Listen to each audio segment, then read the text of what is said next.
Colleges in India's most populous state, Uttar Pradesh, have reopened. Schools were shut after the government imposed a nationwide COVID-19 lockdown back in March. Ishan Garg explains. A maximum of 50% attendance and a mask on at all times. These are only some of the ground rules as universities and colleges reopen in India's Uttar Pradesh.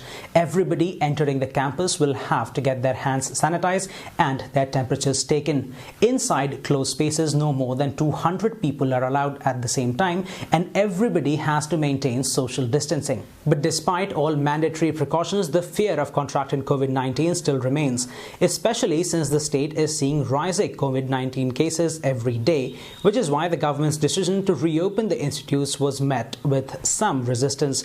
To add to the concerns, the healthcare infrastructure in the state is also not the best, and a surge of new cases could lead to a shortage of beds and intensive care units. Experts also say reopening colleges might lead to many congregating in tight spots, leading to a wave of new infections. They say the focus should be on providing e-learning, but in a state with extremely limited access to internet and high-tech devices, that can be challenging. Several universities have decided to reopen their campuses in a phased manner. They have also the option to reopen their hostels for resident students, but experts are concerned about outbreaks in tight dormitory-like spaces. Universities and colleges are convinced that with ample precaution, they will be able to operate safely and successfully.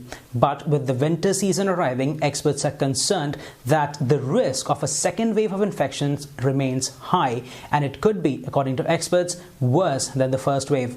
Ishan Garg, CNA, New Delhi.